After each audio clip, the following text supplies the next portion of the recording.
Bonsoir à tous, bienvenue sur Monaco Info pour votre édition du week-end. Voici les titres de votre journal. Charles Leclerc signe le troisième temps des qualifs au Grand Prix de Monaco. C'est Max Verstappen qui a pris la pole à l'issue d'une séance pleine de suspense. Réaction à suivre dans quelques instants. Le Grand Prix, un rendez-vous où se mêlent fans de F1 et people. De jour comme de nuit, l'événement connaît un fort succès, un événement que Rémi Reverchon n'aurait manqué pour rien au monde. L'ancien basketteur et désormais journaliste à beIN Sport viendra partager son amour pour la Formule 1.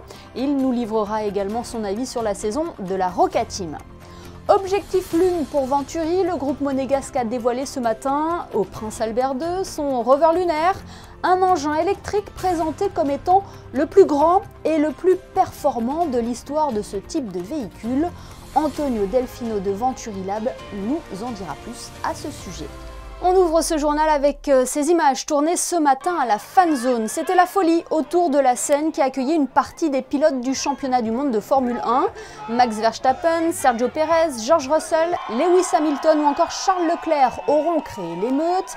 Ils auront pris le temps de signer quelques autographes et de partager un moment avec le public avant de se concentrer sur les qualifs. Un moment que vous avez pu suivre en direct sur notre antenne. La pole pour demain, ce sera joué jusqu'à la toute dernière seconde. Et c'est finalement Max Verstappen sur le fil qui s'élancera en premier sur la ligne de départ demain. Il sera suivi par la surprise de cette saison, Fernando Alonso. Charles Leclerc, troisième temps des qualifs, est menacé d'une pénalité. À l'heure où nous enregistrons cette édition, la FIA n'avait pas encore délibéré sur le sort du monégasque. Il nous explique ce qu'il s'est passé au micro de Patricia Navarro. On écoutera également les réactions de Max Verstappen et de Fernando Alonso. Pour l'instant, honnêtement, on est un petit peu en attente.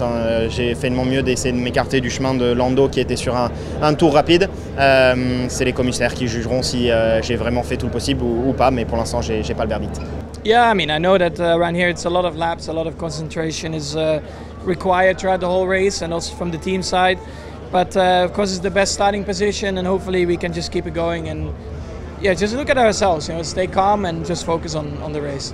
Yeah, Monaco has this intensity on Saturdays that is very unique. I know tomorrow is going to be a different story. Maybe the race is not very exciting, but this is Monaco, and tomorrow we will have other things to put the show. We will have the VIPs, we will have the atmosphere, we have everything around the Grand Prix that makes Monaco weekend very special. Vous avez pu le voir en début de journal, c'était presque du délire en fan zone ce matin. Le Grand Prix de Formule 1 à Monaco, c'est une ambiance festive et une fréquentation très importante tout au long du week-end. De jour comme de nuit où de nombreuses fêtes sont organisées. Et cette année, les reines et les rois des réseaux sociaux se sont donné rendez-vous en principauté avec leurs millions de followers. L'américaine Charli D'Amelio, première TikTokeuse au monde, le comédien de la série Stranger Things, Noah Schnapp, ou l'ex-Miss Univers et Miss France Iris Mittenard, tous ambassadeurs de la marque de bijoux monégasque APM Monaco, ont animé la place du casino vendredi soir avec un guide qui connaît mieux que personne la principauté, Camille Gottlieb. On veut promouvoir en fait la principauté durant le Grand Prix et la principauté en généralité grâce à cette marque monégasque qui est APM Monaco, qui a fêté ses 40 ans l'année dernière. Et donc je trouve que c'est très important de montrer tout le folklore autour du Grand Prix et tout le folklore de Monaco. Donc vraiment aujourd'hui par exemple on a fait une visite du palais princier, une visite privée. Là on monte le casino dans des conditions complètement incroyables. On va regarder la course dimanche et puis après il y aura les festivités aussi le soir, donc c'est vraiment cool. Moi déjà j'adore la Formule 1, j'ai un chéri qui est fan, qui m'a un peu converti à la Formule 1 et Monaco c'est complètement magique. Moi j'ai plein de souvenirs ici à Monaco, donc de combiner les deux c'est juste parfait. It's my first time and it's amazing. I'm so lucky to be here and I'm such a big fan of Charles and he set up this thing with me with APM and I'm just excited to be here and watch the race. To be honest, I became a fan because of the Netflix show, Drive to Survive, and now I'm a huge fan of F1 and love Leclerc, so we'll be rooting for Ferrari. Voilà des réactions recueillies par Patricia Navarro. Notre prochain invité a son nom associé au basket et à la NBA. Rémi Reverchon est un ancien basketteur, aujourd'hui journaliste à beIN Sport. Il est actuellement à Monaco pour assister au Grand Prix. Bonsoir Rémi Reverchon. Bonsoir Émilie, bonsoir tout le monde. On connaît votre passion pour le basket, mais un peu moins celle pour la Formule 1. Qu'est-ce qui vous fascine dans ce sport ? Beaucoup de choses, beaucoup de choses. Alors moi je suis fan de ce sport, les gens le savent pas trop, mais depuis que je suis tout petit, moi j'étais fan d'Ayrton Senna quand j'étais gamin. Mon papa me faisait découvrir les Grands Prix à l'époque où on se levait à 5 h du mat pour voir le départ du Grand Prix d'Australie, bien sûr le Grand Prix de Monaco. Ça me faisait rêver, en fait j'ai toujours aimé la vitesse, j'ai toujours aimé les belles voitures. Et c'est vrai que les gens me connaissent pour le basket, mais ma vraie première passion à moi c'est la F1. Et quel regard portez-vous sur cette saison de F1 et sur le Grand Prix de Monaco aussi? Comme tout le monde, comme tous les compétiteurs, moi j'aime bien quand c'est un petit peu disputé. C'était fantastique il y a 2 ans, j'ai l'impression que ça allait un petit peu moins cette année de par la domination des Red Bull. Mais par contre pour moi venir à Monaco, je suis comme un gamin. Vous réalisez pas, être ici, je suis invité de la direction de course de l'ACM en plus, donc je suis bien accueilli, bien traité. On a un emplacement qui est magnifique sur la piscine, sur la ligne de départ. Moi je suis comme un gamin, je peux rencontrer les gens, en plus je connais quelques membres du paddock. Je connais bien Théo Pourchère, le petit français qui pilote en F2, qui avait gagné d'ailleurs il y a 2 ans ici à Monaco. Donc là, moi je vis ma meilleure vie ce week-end. Hein. On va parler quand même basket parce que c'est votre spécialité. La Roca Team hier s'est qualifiée pour les demi-finales de play-off de Betclic Elite. Ça a été poussif sur les 2 matchs, vous les avez suivis? Ouais, bien sûr que j'ai regardé ça, j'ai regardé le 2e match hier soir. Ouais, ça a été poussif, il fallait s'y attendre honnêtement, un petit phénomène de décompression qui me semble naturel après la folie, l'adrénaline du Final Four. C'est assez logique, heureusement quand même que c'est passé en 2 pour Monaco. Moi j'aime bien cette équipe, hein. J'ai de l'affection pour cette équipe de la Roca Team. Je trouve que tout ce qu'ils font de toute façon c'est une locomotive fantastique pour le basket français. On a besoin de cette équipe de Monaco et les voir comme ça faire une saison aussi belle européenne, c'est fantastique. Ouais, il manque plus qu'à être champion cette année maintenant quoi. Ils ont les armes pour justement remporter leur premier trophée en championnat? Eh ben, je pense qu'ils ont tout pour. Monaco est programmé cette année pour être champion de France. C'est l'histoire qui est censée être écrite. Maintenant, il faut l'écrire cette histoire-là. On verra ce qui va se passer déjà en demi-finale. Mais c'est sûr que vu la saison fantastique que fait Monaco, sans le titre de champion de France au bout, ça aurait un petit goût amer, je pense. Donc ça semble programmé pour, mais il faut que Monaco soit champion. Il le faut vraiment cette année. Rémi, quand on voit des Kevin Durant venir assister à des matchs de la Roca Team soutenir Mike James, ça paraît tellement improbable et pourtant on se dit il n'y a qu'à Monaco qu'on peut voir ça. J'ai l'impression qu'il n'y a qu'à Monaco qu'on peut voir ça. Il y a l'aura de Mike James aussi qui attire énormément de choses évidemment. J'ai appris que Devin Booker aussi, la star de Phoenix, était de passage en ce moment avec Kevin Durant. Qu'est-ce que vous voulez que je vous dise? Moi c'est fantastique, j'ai la chance, le privilège moi, de côtoyer ces joueurs-là de temps en temps. Je vais partir là juste après le Grand Prix lundi, je décolle pour les États-Unis pour aller couvrir les finales NBA pour beIN Sport, ma chaîne. Et moi j'ai la chance de les voir de temps en temps, mais je me dis tous mes potes français qui sont fans de basket, les gens, j'ai quelques amis maintenant ici à Monaco qui ont la chance de pouvoir apercevoir Kevin Durant comme ça quand il est ici, qui va voir un match de la Roca Team, mais c'est fantastique, on ne se rend pas compte de l'impact, la puissance médiatique d'un mec comme Kevin Durant. C'est incroyable c'est une chance vraiment de l'avoir ici et qu'il vienne voir des matchs à Gaston Médecin, c'est une bénédiction. Le championnat français aussi regorge de pépites, je pense à Wembanyama qui est promu à un bel avenir en NBA. Vous avez eu la chance de le rencontrer dernièrement? Ouais, j'ai passé un petit peu de temps avec Victor la semaine dernière, j'ai eu cette chance-là. Il a fait une soirée le soir, vous savez, de la loterie pour la draft où on a appris que San Antonio aurait le premier choix et qu'il va sans doute aller jouer à San Antonio l'année prochaine. Ouais, j'ai eu la chance de le rencontrer, de discuter un petit peu avec lui. C'est un gamin fantastique et vous savez quoi, le parallèle que je prends, c'est un truc qui va vous parler à Monaco, pour moi c'est le Kylian Mbappé du basket. Il a tout pour réussir, il est malin, il est bien éduqué, il s'exprime bien, il est bien entouré surtout, il parle déjà anglais couramment. Puis bon, il a un talent sans limite, sans plafond au basket. Vraiment, pour moi c'est la pépite, mais pas seulement du basket, du sport français des 10 prochaines années, Victor, faut s'en rendre compte. Hein. La NBA, vous le mentionnez tout à l'heure, vous allez vous envoler pour les États-Unis bientôt, parce que ce sont les playoffs actuellement. Quel regard portez-vous sur ces playoffs de NBA? Des playoffs fantastiques, on se régale, une année vraiment magnifique en NBA où il y a du suspense, où on ne sait pas qui va être champion, où il y a de la nouveauté, du renouvellement. On voit que Denver, là je vais m'envoler pour Denver lundi, va aller en finale NBA et ça c'est une première, ils n'y avaient jamais été jusqu'à présent. Donc moi ce renouvellement, cet air frais en NBA, je trouve ça top. Et puis ce que j'aime bien en ce moment, c'est l'archi-domination des joueurs européens ou étrangers, en tout cas non américains. C'est sympa de voir ça. Joel Embiid qui est camerounais en l'occurrence, avant ça il y avait eu Nikola Jokic, le Serbe, qui va aller en finale NBA avec Denver. On peut espérer Victor Wembanyama bientôt. Moi, ce côté international de la NBA est en train de beaucoup me plaire. Eh bien, merci beaucoup Rémi Reverchon. On rappelle votre dernier ouvrage, Road Trip NBA, le guide USA, qui est paru dernièrement aux éditions Amphora. Merci. Merci Émilie, merci tout le monde, bon week-end.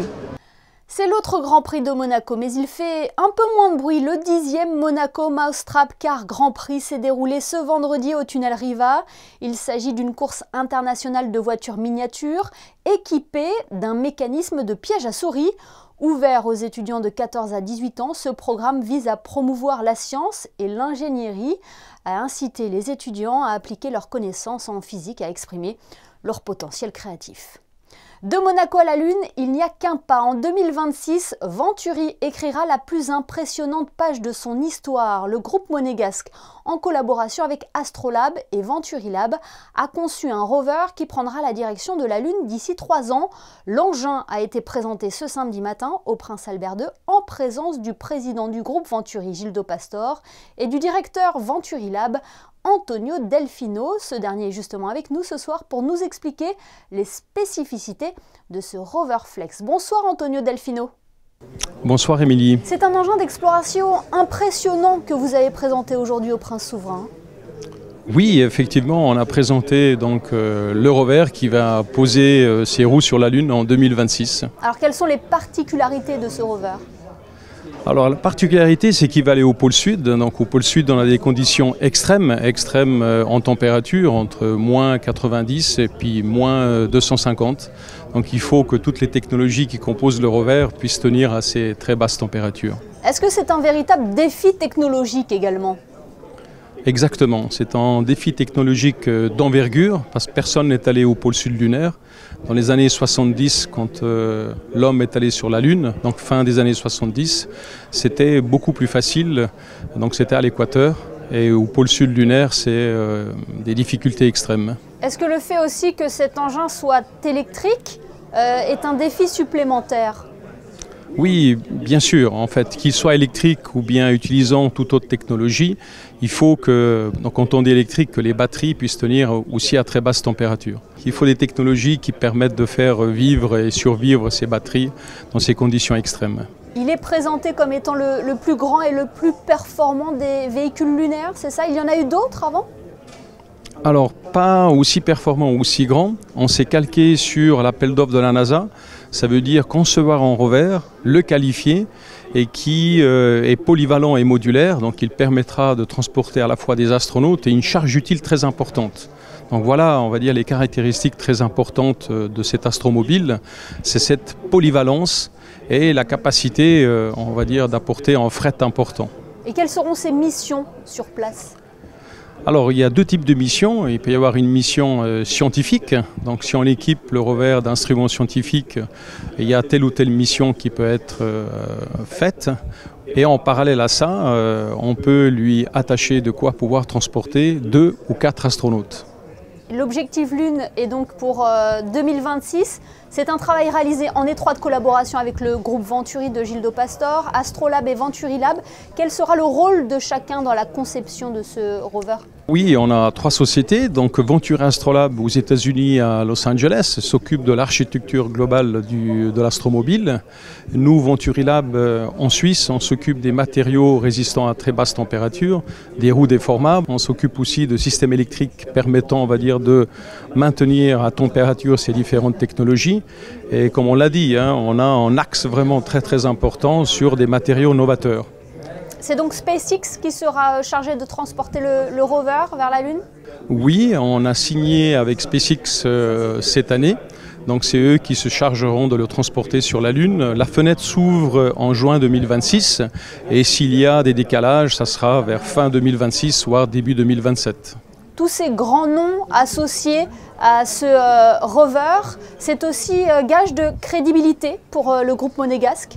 Alors, on a la chance, donc avec Gildo Pastor, c'est quelqu'un qui est passionné par cette aventure spatiale et qui met vraiment des moyens très importants. Vous savez, on l'a dit tout à l'heure, développer ces technologies pour des conditions extrêmes nécessite de faire beaucoup de tests.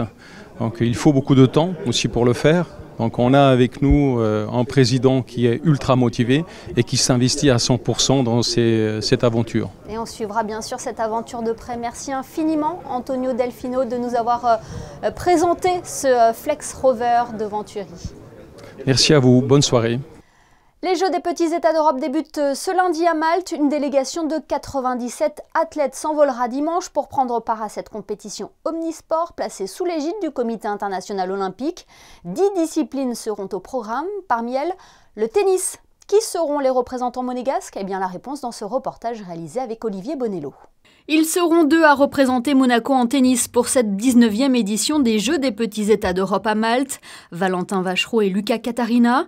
Ce dernier est sur une bonne dynamique. Il vient tout juste de remporter le tournoi Futur de Suède. C'est le 3e trophée du Monégasque depuis le début de l'année, après une double victoire en Grèce. J'ai fait un bon début d'année. Donc je suis en pleine forme. J'ai hâte d'être à la semaine prochaine et de jouer à Malte. Donc voilà, tout va bien et on verra. Médaillé de bronze en simple et d'argent en double lors de la dernière édition au Monténégro, Luca Katarina veut confirmer cette année. Pour lui, représenter Monaco et jouer pour son pays a toujours été une fierté. C'est toujours un plaisir et une fierté de jouer pour Monaco. Toute l'année, c'est un sport individuel, donc voilà, c'est toujours une saveur particulière. Et puis c'est toujours excitant d'être parmi les autres sports et découvrir d'autres personnes, tout ça. Donc voilà, j'ai hâte et envie de bien faire, évidemment. Valentin Vachereau aura les mêmes ambitions sur les terrains du club sportif de Marsa. Il connaîtra à Malte ses premiers Jeux des petits États d'Europe. Les 2 joueurs seront également associés en double. Et les Jeux des petits États d'Europe seront à suivre quotidiennement sur notre antenne dès la semaine prochaine avec JPE, le débrief, une émission que j'aurai le plaisir d'animer avec Frédéric Elion. La cérémonie d'ouverture sera quant à elle diffusée en direct lundi à 20h45 et commentée par Christophe Paco et Stéphane Maggi. Autre événement qui sera à suivre en direct sur notre antenne le 20 juin, c'est la cérémonie de clôture du Festival de télévision de Monte-Carlo. Et avant même la proclamation du palmarès de la 62e édition, on connaît déjà le nom de la lauréate de la Nymphe d'Or du meilleur espoir international. Elle a été décernée à l'actrice française Julia de Nunes pour son interprétation dans une série télévisée de l'icône Brigitte Bardot. Elle recevra son prix sur la scène du Grimaldi Forum en juin. Le compte à rebours est lancé dans 4 jours. Sera lancée l'année de commémoration du centenaire de la naissance du prince Régnier III. Une fête populaire est proposée aux Monégasques sur le Rocher avec plusieurs temps forts. Une équipe de Monaco Info a assisté aux dernières répétitions de l'orchestre des Carabiniers du Prince qui prendra part à cet événement. Le reportage de Vanessa Dessy et Julien Logier. Il s'agit de régler les derniers détails pour l'orchestre des Carabiniers du Prince. En effet, les musiciens s'apprêtent à jouer dans les ruelles de Monaco-Ville à l'occasion du centenaire de la naissance du prince Régnier III. Une grande fête prévue le 31 mai qui revêt un caractère particulier. Encore une dizaine de musiciens qui ont servi sous le prince Régnier III, donc une petite touche d'émotion supplémentaire. Les Carabiniers ont toujours un rapport particulier, très privilégié avec le souverain.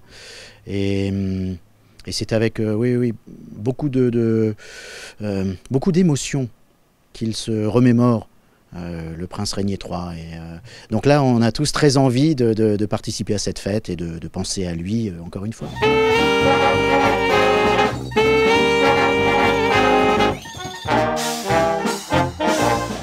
Les répétitions de l'orchestre des Carabiniers du Prince permettent de revoir le programme des œuvres musicales interprétées et d'être prêt pour la grande échéance. Il est toujours en travail, toujours en évolution.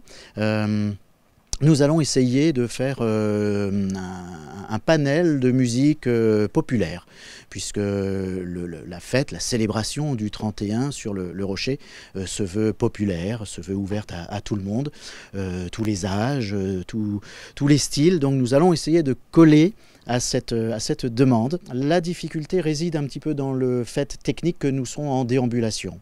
Voilà, donc jouer d'un instrument de musique, ce n'est pas facile. Jouer d'un instrument de musique en marchant, mais personne ne le fait. Donc si personne ne le fait, c'est qu'il y a une raison. On se rajoute des contraintes, on se rajoute des difficultés, mais on travaille, et puis on adore ça. Donc voilà, on relève le défi une fois de plus. Rendez-vous donc le mercredi 31 mai afin de fêter le centenaire de la naissance du prince Régnier III, tout en musique. Le rendez-vous est pris sur le rocher. Rejoignons Christinda Thomel pour vos prévisions météo. Bonsoir Christinda. Avez-vous de bonnes nouvelles à nous annoncer pour la journée de demain, jour de Pentecôte et de Grand Prix? Bonsoir Émilie, bonsoir à tous. Dimanche, jour de Grand Prix, quelques passages nuageux seront prévus, mais malheureusement ils risqueront de se développer en orages et averses durant la journée. Une course qui devrait donc peut-être avoir lieu sous la pluie comme l'an passé. Les températures seront comprises entre 18 et 22 degrés.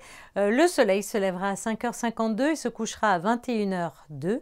Demain, nous fêterons les Germains.